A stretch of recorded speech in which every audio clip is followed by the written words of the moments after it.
appreciate your attendance and attention. Let's have some fun. Great. So before we get started, Coach, I did want to offer up a few things to everyone in the room. So one, we are streaming. We're now live on Facebook. To help us go viral, if you've got a second, go to the Chat Sports Facebook page, share this stream on your own pages. So now your friends can see the event you're at. And then to the folks at home, we encourage you to do the same. As well, to the folks watching on Facebook, feel free to like or react to any of the conversation with Coach and I, as well as putting in any questions. We'll take one question from Facebook at the end of the Q&A. And then to everyone in the audience, Facebook is a great tool, but for Twitter and Instagram purposes, use the hashtag #BehindTheGame for any photos or quotes. And we're going to take one. What we choose is the best social media interaction from tonight using Behind the Game and Chat Sports. And I'll give away an autographed football by Coach Shaw. So please go ahead and do that. So with that, Coach, welcome. Let's just get right into it. Let's talk about your career. So head coach at Stanford at 38 years old. Your father was a coach. You're the son of a coach. Walk us through what it meant to be the son of a coach, what you learned from him. Well, first of all, I was very fortunate to grow up in the household that I grew up in. The unfortunate part of it sometimes was that household moved from city to city when you have a father who's a football coach. But I learned a lot. I learned a lot about going to new places, meeting people, getting acclimated to different places. But being around my father's job, I learned how important it was to be a teacher. My sister's a teacher. My mother was a teacher. My dad, as a football coach, was a teacher.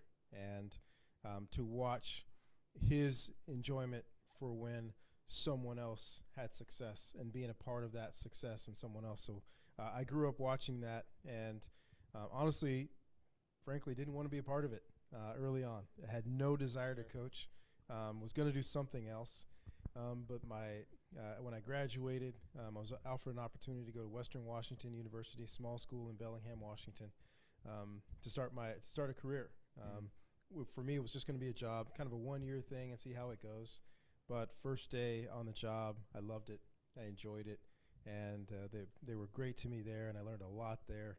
But first day on the job, I knew that's what I was going to do. Sure. So throughout your career, you've had a lot of really great mentors you played for and then coached under, guys like Brian Billick and John Gruden and Bill Walsh. Who have you learned the most from? What are some things you took away from coaching under all these great folks? What I learned at a young age, honestly, is to take a lot from a lot of different people and to take something from everyone. Even people that maybe you don't have a lot in common with, if they do something right, you should copy it and make it your own. And so backtracking a little bit, Brian Billick was my position coach at Stanford. He was my receivers coach. Brian continues to be one of the brightest, most innovative people you're going to find. He's phenomenal at pushing the envelope and trying new things. His organizational structure, which he had adopted from Bill Walsh. He wrote a book with Bill Walsh and all those West Coast thinkers. Brian did a great job of teaching me at a young age in my football career on how to organize yourself, but also organize the people around you so that we can be productive every single day. It's not the most exciting thing to tell people, but when you can put a structure in place that allows people to be successful, allows people to work in a great environment, you end up winning Super Bowls like Brian did there in Baltimore. John Gruden was phenomenal to me in learning the X's and O's and all the details. He's brilliant. He's maniacal. He's entertaining on Monday Night Football. He's a football junkie. And still to this day, I'll call him up and we'll spend 20 minutes on the phone talking about receiver play or how to block a 3 technique or some minute part of the game that he's fascinated with and spends 3 days on, because that's what he is, and that passion, that energy. But learning that this game, there are a million tiny little things that happen, and the best thing to do is to be an expert in some part of it, but then also to hire experts in part of it, because it's hard to teach if you don't know. So we have to always be on the lookout for great expert teachers to put on our staffs. Bill Walsh to me was just every single day we would walk in and say, we are so lucky. Like, we don't deserve to be this lucky to walk in and be coached by the best coach in the history of coaching. And Bill, we always felt like we had the smartest guy in the profession. We would walk in and we would be given all of these plays, and Bill would just say, "Oh, we're going to call this in the middle of the third quarter and score a touchdown." We'd say, "Okay," and we would call it in the middle of the third quarter and score a touchdown. It's just one of those deals to where Bill was always 2 steps ahead of everybody. But for me, Bill, which all coaches hear you say, but it's one thing to see the guy that was the best ever at preparation, at dissecting a defense, at taking a team apart and saying, here's how they're structured and here's how we're going to beat them. That mentality was phenomenal. Bill Walsh was the biggest boxing fan that you would ever find. And he talked in boxing terms, and there was a mentality of punch, counterpunch that he put into football, and anticipation and dodging someone else's best shot and then taking your best shot. Just the mentality of boxing applied to football made him truly special. And it's what every single day Bill did a great job of convincing us that we had what it takes to win the game every week. And that's an art in itself. It's one thing to be a great X's and O's coach. It's one thing to be a good convincer and have the guys believe it when you step on that field. We have given you the tools for you to play your best and go out and be victorious. So thinking back to John Gruden, you met him when you were a quality control coach, and he brought you to the Raiders, and now he is in broadcasting, and he does his Gruden QB camp. Were you there when Andrew Luck did his a few years back? I wasn't there. Oh, no. I tried to prepare Andrew for it because John Gruden, once again, he's brilliant and maniacal. John Gruden is an experience, right? You walk in the room and you have no idea what you're going to do because, once again, he's got access to everything. Every play that's ever been run in the NFL ever, right? So you never know. You could walk in and he could have Sammy Baugh cut-ups, you know. He could have any cut-ups from any time during. So he was going to hit you from a bunch of different things. But what John is really, really good at, in my opinion, is conversationally getting a lot out of a young man. You know, what do you hope to accomplish? Here's what I think you need to work on, and getting some interplay with those guys. That's why those things are so fun to watch. He gives them a hard time about something. He finds something to poke fun at them about. To get their reaction and also get them not to take themselves so seriously. Yeah. They're playing a game. This is supposed to be fun. You take it very, very seriously. Work really hard, but let's have fun. Let's enjoy the process as well. So kind of jumping forward a little bit in your career, you become Stanford's head football coach after 2010.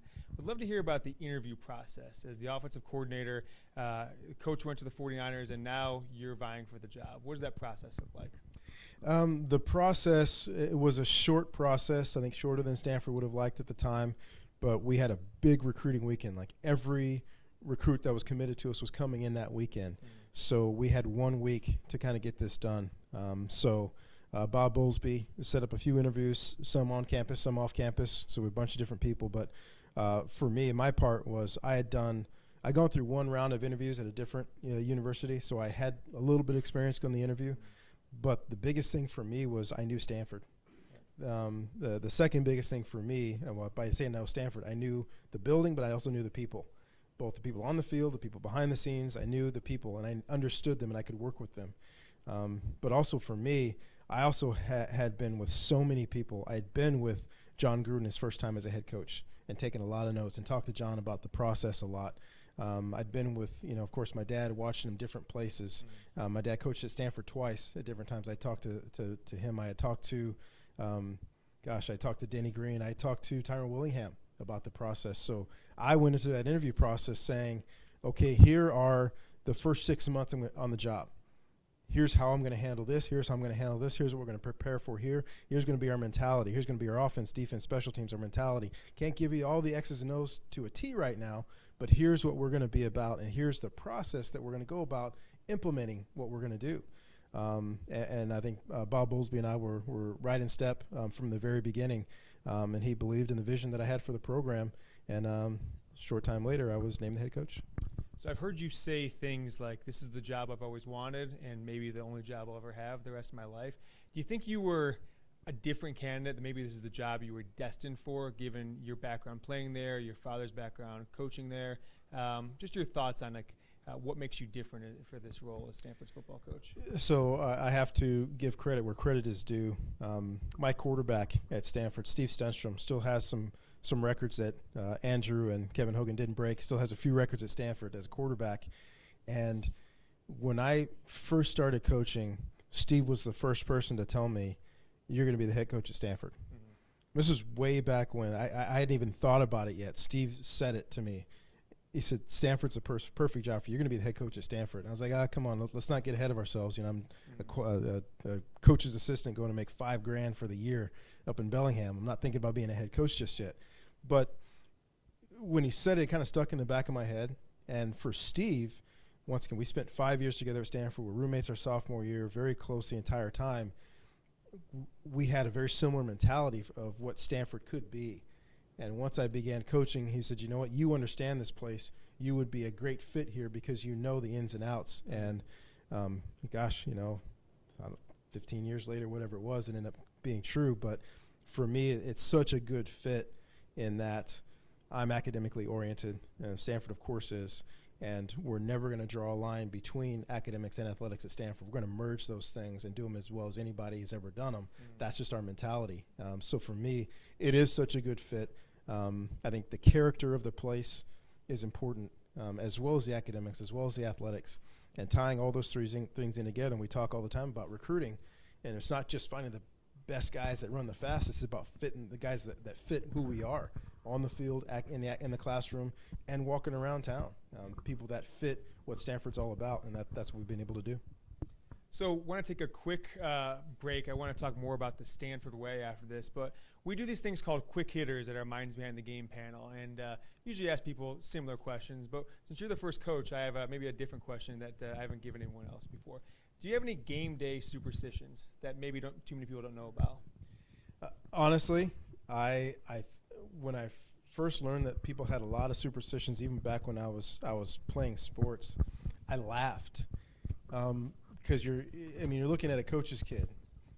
I've been through so many games since before I remember walking, right? I've been to so many games, and for me, I know that nothing off the field influences anything on the field. Sure. So for me, even to this day, if I do something a couple weeks in a row, I'll just change it just because. I know some people in the audience right now just turned over in their stomachs, just like, oh my God, he changes things. But for me, it's a reminder that it's on the field what counts. What happens on the field, So I don't do the same things every day. I don't wear the same things. I don't have the same routine. For me, I do it on purpose, just because I want to remind myself too. It doesn't matter, right? I'm changing my socks, okay? I'm wearing clean, nice socks on game day. And it's not going to affect how well Kevin Hogan plays. Well, has there ever been a time where you lost a game or Hogan throws an interception and you're like, it was the socks? That had to happen once, right? Never. Okay. Never.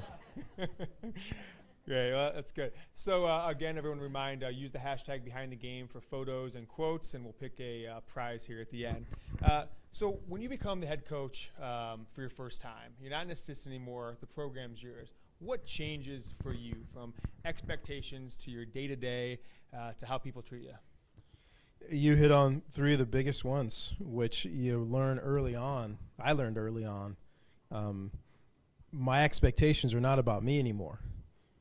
My expectations can't ever be about me. My expectations now are about our goals and our process to reach those goals. So you go from an individual thinker to a thinker for a collective of human beings, and getting everybody on the same page, which before I became a head coach, I didn't think I slept very much, and now I sleep even less. Because it's not just about me and what I do, it's about organizationally and thinking organizationally. Second one for me is, so I went to Stanford. When I came back to coach as the offense coordinator at Stanford, it was great to see a lot of people that were still there. People still called me, hey, Dave, hey, D. Shaw. It was great to see everybody. And the day I became the head coach, my name turned into coach. Yeah. Some of these people I'd known for 15, 20 years, they'd always called me David or Dave. Now they call me coach. The office that I stepped in was different.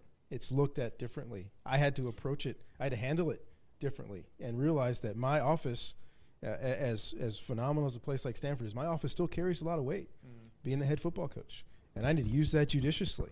I need to sometimes break down some walls and say, hey, I'm still the guy here. I'm just a regular guy here. Let's have a normal conversation.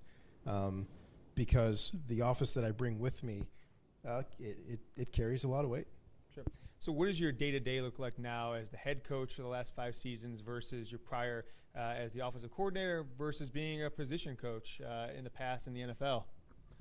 So I've teased a lot of people over the years that we should have another title for what I have. Granted, I have a really cool title, Bradford M. Freeman Director of Football, but it almost shouldn't be football coach. It almost shouldn't be head coach. It's because I spend so much time not coaching, so much time not being in the room when coaching is even happening, which is why I have a phenomenal staff and a great group of guys. I am now a big-time manager. I'm a manager of people and their time. I'm a manager of expectations. I'm a manager of the process that we go about. So there are a lot of times when I'll have no time at all to talk football. I actually have to go talk to the media, go talk to my boss, go talk to alumni, spend time doing things other than things that are off the football field. So that was the biggest change for me, which emphasized surrounding myself with great people that know what they're doing and trusting those people to do their jobs. And I can't micromanage because I don't have time to micromanage. They have to go do their jobs and do them well.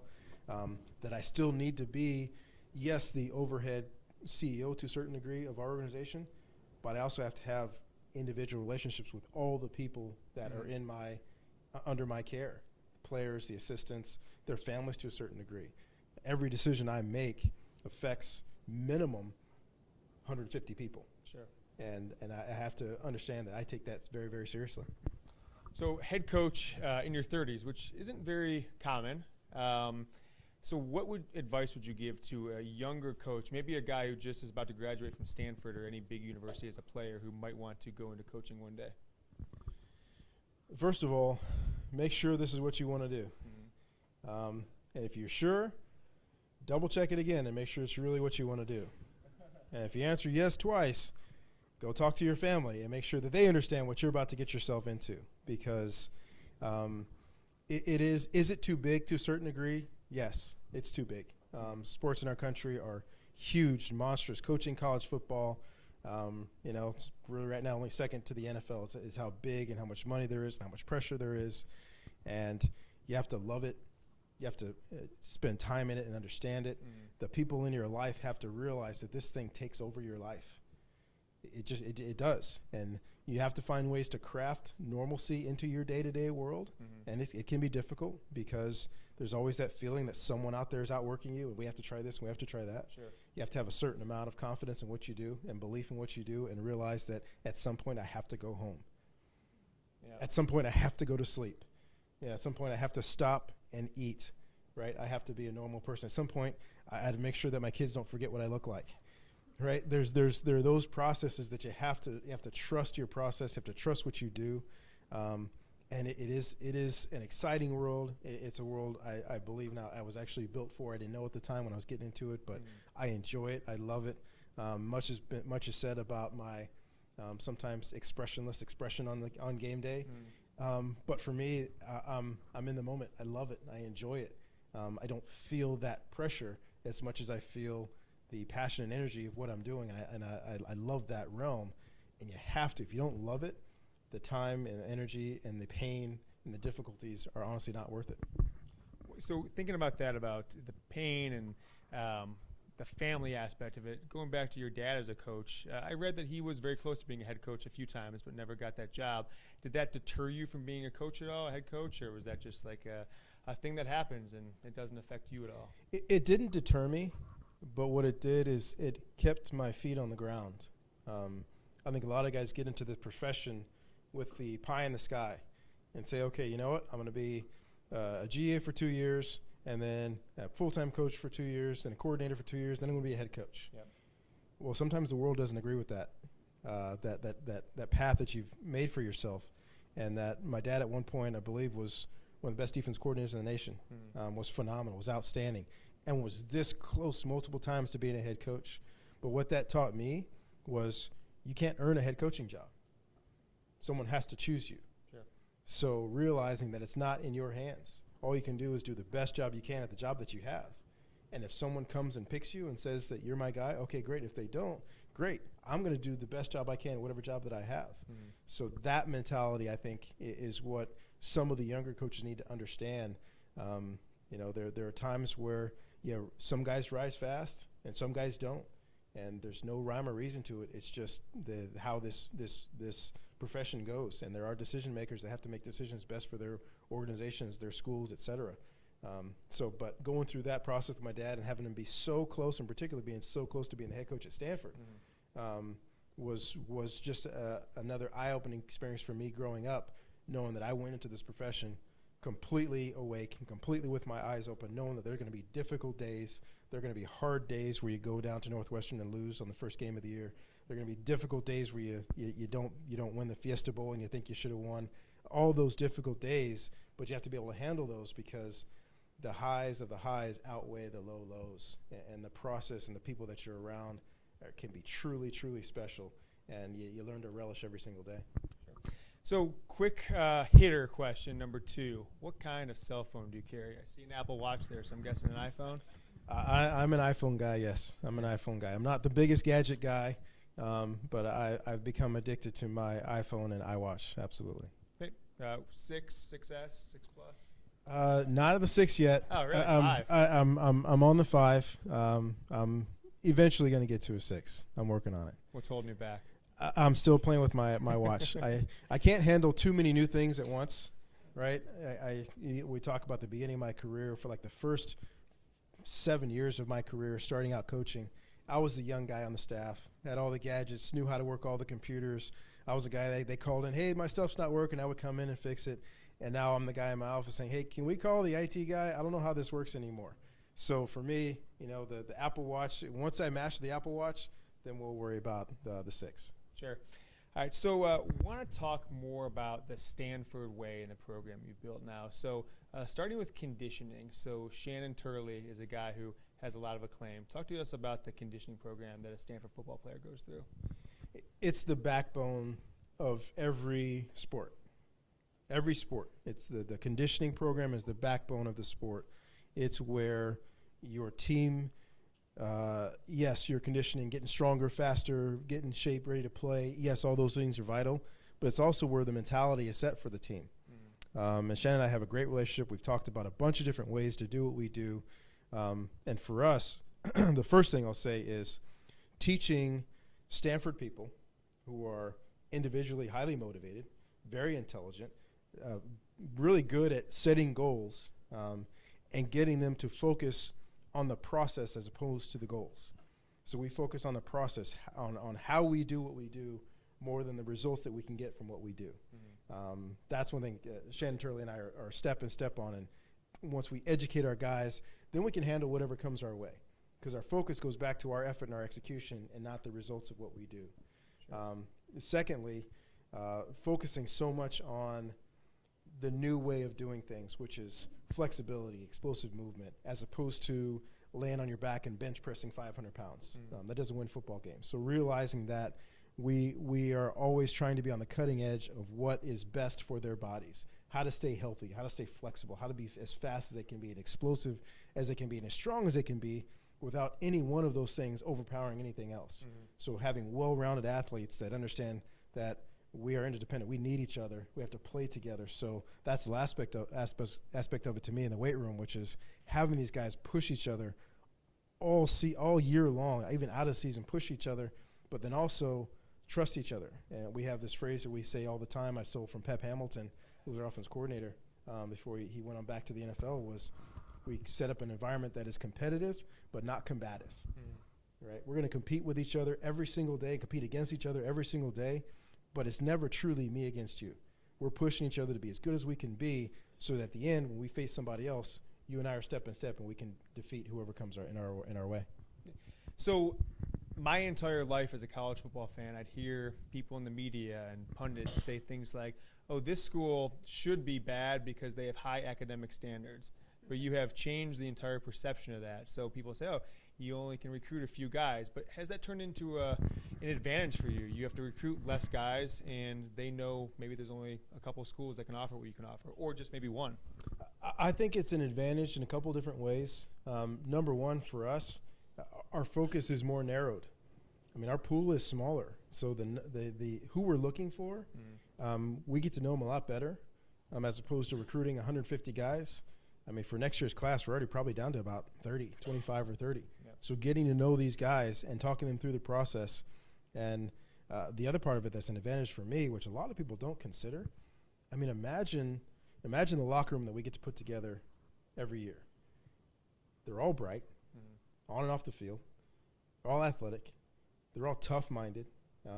They're all team-oriented, because one of the things that Stanford is really, really good at is teaching people how to work together. Yeah. Ton of group projects and things that you do together. The collaborative aspects of accomplishing a goal with someone else, I think is I can't put a value on it. So now, if everybody in my locker room is bright, smart, motivated, and a team player, we have a chance to beat anybody that we play. Because I remind our guys all the time, when the game is on the line, I got the best seat in the house. I'm watching. It's going to be the guys on the field. And it's not just the guys that are the biggest, fastest, strongest. It's the guys that do what they're supposed to do and trust each other for the other guy to do what he's supposed to do too. Sure. So that if we can continue to have that every single year, even with the turnover, guys coming and guys leaving, but we keep that the same, we'll always have a chance to win. So what does the Stanford Way mean? I've heard you talk about this quite a few times. It's a lot of what we just talked about. The recruiting process, where it starts, it's the trifecta. It's and not lowering our standards ever in these three areas, which is academically. We're not even going to discuss taking someone that doesn't belong at school at Stanford. Not even going to discuss them. Athletically, we're never going to get to that point where, gosh, we can't find enough corners, so we'll take a guy that can get in academically, but is not good enough to play at Stanford. We're not going to take those guys. We won't sacrifice the athleticism or the toughness on the football field. And the third thing is we're not going to sacrifice character. We just won't do it. There have been multiple years where we have 20 scholarships and we take 17 players. Great, we found 17 Stanford men. And it is a mentality. It's not an arrogant mentality, but it's a mentality that understands where we are and what it takes for us to be successful. We need all three. We need very, very bright young people. We need very athletic, physical, tough people. We also need high character individuals, because at some point for all these guys, football stops. For some it stops at 19, for some it stops at 22, for some it stops at 30. And these are guys that I want to write recommendations for graduate school, for medical school, for law school. These are high-class individuals that I would think have a chance to influence our society in some great way once they're done playing football. So I don't want to be around a bunch of guys that are just great football players that I can't wait for them to walk away from me when they're done playing. These are guys that I want to be around and want to be part of their lives from here on out. So how does virtual reality play into the Stanford Way, and how have you guys used that to your advantage? Virtual reality for us is, and as we talked earlier, it's a game changer. It's a game changer. For me, the first time I saw it, I realized that football is never going to be the same. So as far as being the Stanford Way, we're always looking for the new, better ways to do everything. And I think any good organization is always doing that. You find out what works for you, and you say, okay, can we do it better? Sometimes in your search for finding things that are better, sometimes you don't. It's okay, what we're doing is still the best way to do it, but I think you're always in searching. But for us, virtual reality, in the college football world right now, the first and foremost, the biggest thing everybody talks about now is health, which we should. It's the most important thing. So now if I can say, I can get some players better off the field without taking extra reps, I should look into that. It's an outstanding thing to say, you know what, we're going to have 15 reps in 7-on-7. Our starting quarterback's going to take 12. It's only 3 left. So our backup quarterbacks are going to split those 3 somehow. But now they can get on virtual reality and watch those same exact plays. And now as far as their brain is concerned, once again, as was said earlier very, very well, I always look at virtual reality as, since the day that we're born, our eyes have been telling our brain reality. So now, if I've got something that my brain can be told is reality from my eyes, this counts. So now I've actually got those 15 practice reps. as opposed to the 3 that I actually got physically. Mentally, I got 15. Then I can watch him again get 30. I can watch him again get 45. So now I've gotten 45 plays better without breaking a sweat. Now, granted, it doesn't make you bigger, faster, stronger, but if it can help you during the course of a game where things are going so fast, in particular the quarterback position, which is my favorite analogy for coaching, for playing quarterback, is imagine a doorway, a regular doorway like 3.5 feet wide, and imagine seeing it about 20 yards away, and as soon as you see it, the door starts to close. Now you have to throw a football through that doorway before the door gets closed, and you're getting chased by wild dogs. Right? That's playing quarterback. Yep. So now if my quarterback can be that much quicker of a decision maker, if that's all it is, now in that split second, he makes his decisions a split second faster, that's one more first down, that's one more touchdown, that's one more victory. Yep. And now if we can do that with our free safeties and recognition of all these hurry-up offenses, spread offensive, our safety can be in there and watch all these formations and be that much quicker picking up what the formations are and making those calls, the linebackers, offensive line, defensive line, every single position, kickers even. Our kicker had a phenomenal year, and he'll be the first to tell you a big part of it was the virtual reality. There's no more, I don't have to visualize it anymore and make it up in my mind. I can actually see it, and I can feel it, and that ball's going through the uprights. And so now my visualization exercises are no longer me laying in my dorm room on my back. They're now in the VR room, seeing the ball go through the uprights. Sure. So in every aspect of every position, coaching-wise, playing-wise, virtual reality has changed what we do. And for me, that's the part of the Stanford Way. We're looking for things to help us be that much better, and we're always going to look for things like that. So Stanford uses virtual reality, Striver, but you're also deeply involved with the company. What was the motivation behind that? Was it just your ability to see what it offered and want to get involved? I know Derek, the founder, was a graduate assistant for you. Absolutely. So being a Stanford alum and people knowing that I was a Stanford alum, and even on different staffs that I was on, I was the guy that, oh, hey, you can take this to your coaches. You're pretty tech savvy. So I would be the one that would get emails and say, hey, what do you guys think about this? So there are always things that were pitched to me that were, quite frankly, were not very good. Derek came to me and said, hey, take a look at this. We're starting this company. This is what we think we're going to be able to do. And I had to put some trust in Derek that we weren't going to disrupt practice, but there's something that could help us down the road. And we've done this multiple times for different things. Say, okay, well, as long as it doesn't disrupt our practice, let's take a look at it. And only shot a few plays, and then once they put it together and I put it on, I said, wow. This is now a completely different game. We've now changed how players can prepare for the game, and it was exciting. So for me, it was right on the spot. I became an investor. Right on the spot, I became an advisor for Derek and the company. They're excited about the things that he's done. That's kind of my role. Bounce things off of, experiment on us, which is great. We try some new things. Oh, this didn't work. Oh, this worked really, really well. So I think we've got a great relationship there. But I'm really excited about what VR is going to do, and in sports in general, particularly in football, but I think in all sports in general over the next 5 to 7 years, I think it's going to be really, really exciting. Aren't you nervous that your competitors will get their hands on Striver and you'll kind of be helping them since you're an investor? We're going to try our best to stay a step ahead as best we can. But also recognizing that Derek has a company to run now, and his Stanford affiliation is not going to stop him from making money. So he has already reached out to a bunch of different teams in our conference, and will continue to grow his business. Sure. So anyone watching on Facebook, please send in questions. We'll ask Coach here in a few minutes, and then folks in the audience use the hashtag. Oh, the screen went up. Behind the game, if you have any questions for Coach or any photos or any quotes, and we'll give out a signed autographed football here at the end. So one last quick hitter for you, Coach. What kind of music do you listen to?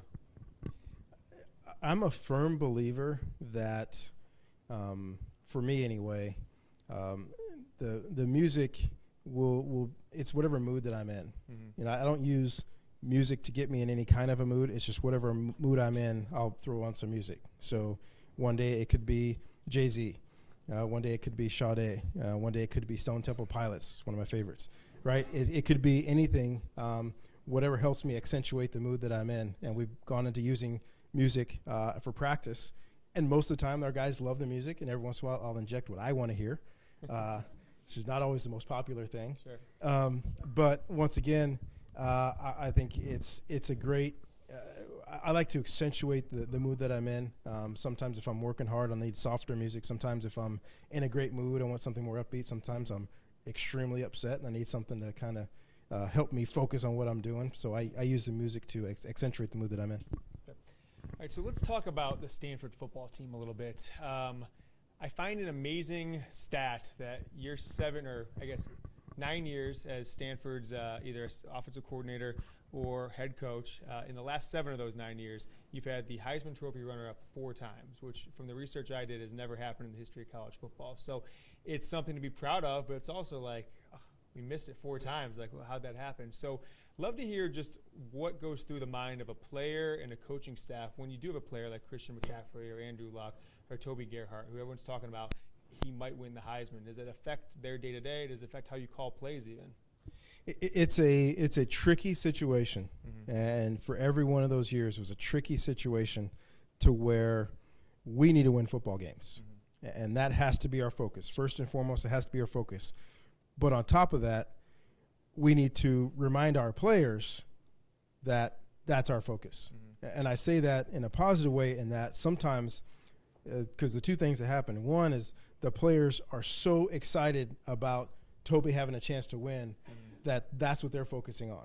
And we got to help Toby. Like, we got to score one more point than the other team. Yeah. We'll help Toby in the process. The same thing with Christian, same thing with Andrew, where the teammates, they get so excited about their teammate having a chance to do something special that they want to help so much. And sometimes we just need them to do their jobs and do them well. And on the flip side, we have to constantly remind them, too, that you can't ever be a one-man team. We need to be versatile, you know. Bryce Love has got to come in and touch the ball. Christian's not going to get it 70 times in a game. The ball has to be spread around for us to win the game. So when you have a great player, first and foremost, they're going to touch the ball, if they're ball carriers especially, because it's going to help you win the football game. Sure. But at the same time, we can't be so dependent on one person, because I still believe football is the best team game there is, because one person can't win it for you. You need all 11 at the same time working together in order to be successful. So it's tricky in those ways, and it's also tricky to fight the inclination to, okay, I have to show people that Christian can do this, and say, well, he deserves this, so we need to do something that's outside of our game plan. That can't ever happen, because so now I would be sacrificing those other 10 guys out there and how hard they're working for one guy to showcase himself. Whereas if he's good enough, he's going to get a lot of opportunities. He's going to play as well as he can play, and hopefully as a team we can win football games. And we win enough games, then the accolades come. And the last thing I'll say about that is I refuse to ever look at any of those seasons as failures, because they didn't win one award. You're talking about guys that have been All-Americans. Christian was an academic All-American on top of being All-American, on top of being AP Player of the Year, and all these different awards at Return of the Year. And to get our guys to understand, too, that there's so many other awards out there. When a guy wins any award, we should be happy when he accepts it. When a guy gets close to winning an award, we should be happy that he was honored to be a part of it. So to realize that we're not going to be so upset because we don't win an award if we win 3 other ones, no matter what or how prestigious that one is. So talking a little more about Christian, is he the most uniquely talented football player you've ever been around? That's tough to say. It's really, really close. And the reason why I say that is I've been so fortunate in my career to spend 4 years with Andrew Luck and what he did, to spend 4 years in Baltimore with Ray Lewis, to spend 2 years with Deion Sanders, a year with Jerry Rice, 4 years with Tim Brown. I was around some guys that played the game at the highest level. That was my response also, which, oh my God, right? So being very, very fortunate to be around guys like that. And what I learned from John Gruden, when we did have some great players around, Rich Gannon was MVP of the league, was when you have great players, the most important thing that you do to those guys is challenge them. You don't kiss their backsides. You don't make it easier for them. You make it harder for them. You challenge them intellectually. You challenge them physically. You challenge them to be at their best, because when your best player is playing his best, he brings up everybody else. Sure. So It's recognizing that we've got a guy with special, unique talents. We're going to put him all out there for display, but at the same time, we're going to push him to be as good as he can be and challenge him as much as we can, knowing that challenging their best player is going to bring up the rest of our players.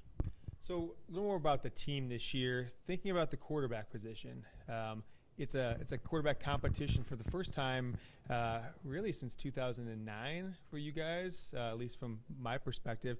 It's not a controversy. I heard you say that on the radio the other day. Absolutely. It's a competition. So how does the team expectations, the mentality change when you know who the guy is versus now you've got two guys, you've got a talented freshman coming in who could compete for it? The most important thing for me is diffusing whatever tension may be there, whether it's between the two guys that are battling or the tension amongst the football team, because that's the most important position in team sports is the quarterback. And it's not settled.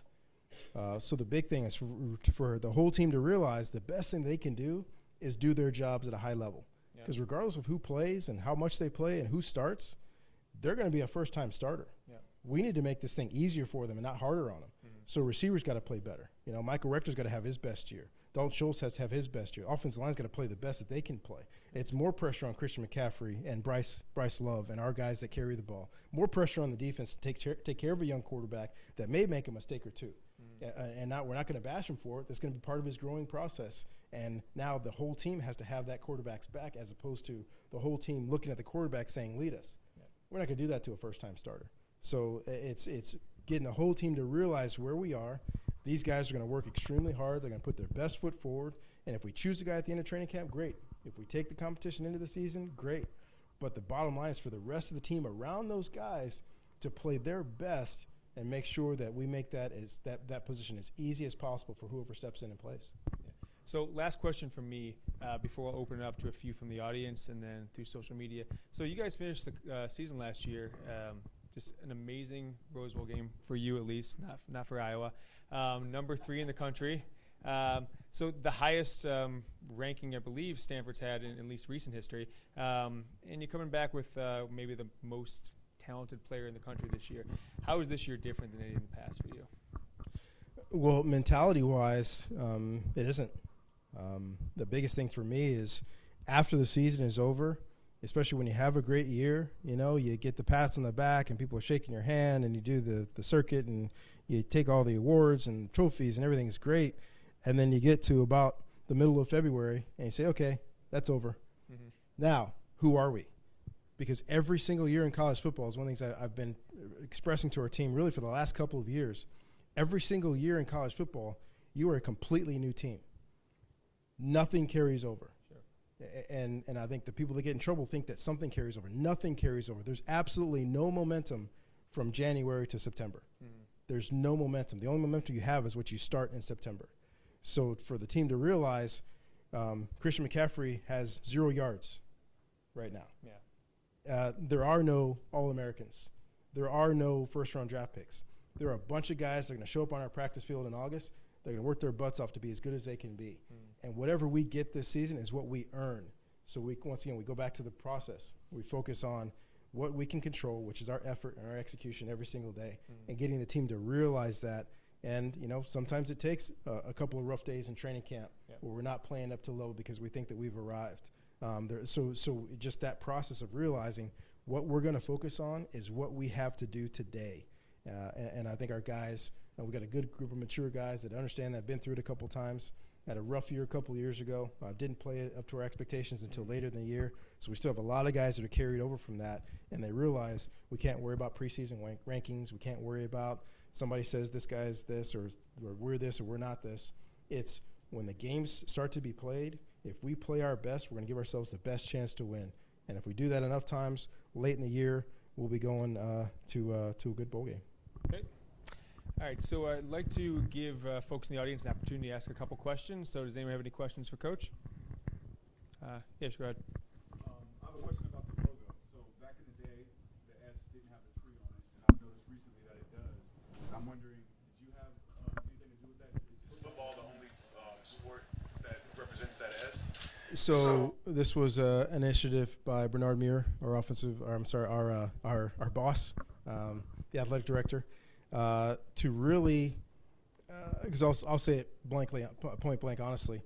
When I came to Stanford, and we got there after the 1-11 season, so and I'm an East Coast recruiter, and I walked around with a block S, and the first thing I would say was, "Is that NC State? Syracuse? Syracuse? No, it's not Syracuse. It's Stanford. Stanford? No, Stanford in California, right?" So between Mr. Muir and Nike, they went through a lot of different things to say, what can we do to distinguish our S? And there was an old S that a lot of people saw with a green tree in the middle of it, which a lot of people didn't like, some people did like. And once again, all the credit to Mr. Muir to have now the white S, the cardinal and white, our true colors so now we have a unique S. We've got a unique block S that is not just football. I think this is the first year it'll be all of our sports coming up this year. We'll have the new S with the tree and the logo. So a hand back there in the middle. So as a 49ers fan, I have some Stanford 49ers related questions. Number one, it was rumored that the Niners offered you the job either this year or last year or both, and you turned it down. Is that true? Andrew Garnett, did you have any idea that the 49ers were going to take him? I'm sure they showed a lot of interest, but those conversations, did you have any strong clue or idea? Did you think he'd go in the first round? And also, he is, they say he's not really meant for Kelly's zone blocking scheme. Is that more than one question? I think that's 3 questions in one. So let's just answer the first one if you want, and then we'll get somebody else. Well, the big thing, and I can be really quick too, honestly, I'd never talked to anybody from the 49ers. No job was ever offered. There was never an interview process. Absolute. Every year, I chuckle at the rumors. There was one point where I got a text from, this is a year ago, last year. I got a text from one of my coaches. I was in an in-home visit up in Oregon, and one of my coaches texted me and says, "Where are you?" I said, "I'm at our guy's house that I said I was going to be at." I said, "Oh, because there was a rumor that you had a plane that just touched down in Kansas City." I said, "Really? What was I wearing?" So the coaching rumor mill, it goes crazy every year. I can say without hesitation and 100% honesty, since I've taken this job, I have not interviewed for another job from anybody else. I have not talked to anybody about any jobs, and I don't plan on.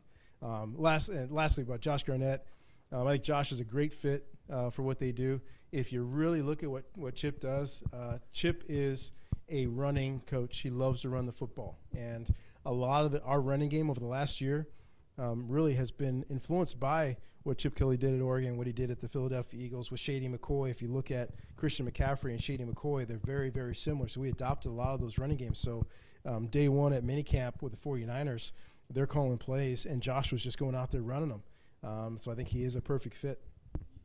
So let's take one more question from the audience. Go ahead.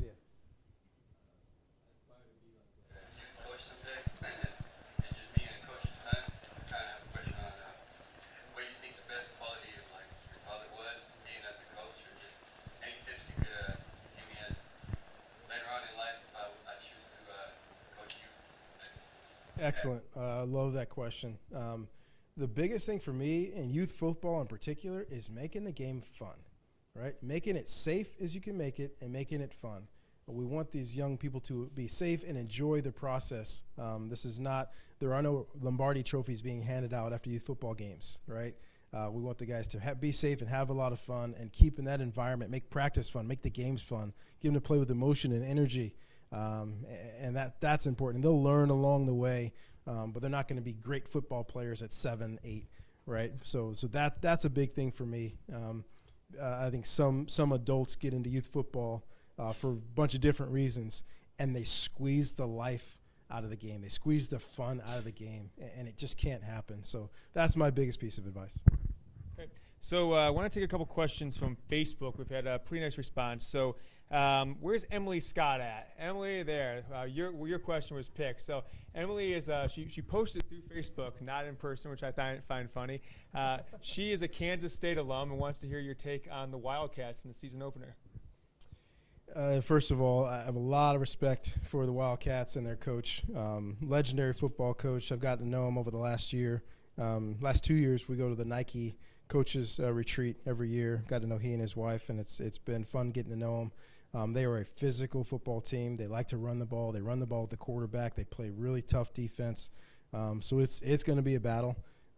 It's one of those things that years ago, scheduling college football is a Rubik's Cube, right? I can't figure it out. So it takes 3 to 4 of us to figure it out. 3 and 4 years down the road, home and home. We'll play in 2018, and then we'll play in 2023. Oh, but we got to move the home game here, away game there. So it's really complicated. Kansas State was one of those that came open. That for us, we respect what they do and how they do it. We respect their coaching staff. We respect the way that they approach the game of football. We thought it would be a good match and a good one day home and go play Kansas State one of these days down the road. I think would be kind of cool for both universities. Question coming from Facebook from Chase Miele. He wants to know, what team do you consider your biggest rival? I'm sure it's a pretty obvious question, right? It's interesting, and if you asked our team, you're going to get a bunch of different answers, because there are some that will say it's Cal, right? It is. It's our rival. It's our proximity and blah blah blah, and it's our biggest, longest standing rival. But then you'll hit part of our team. They'll say Oregon, because we're battling Oregon every single year for the Pac-12 North. So it's Oregon.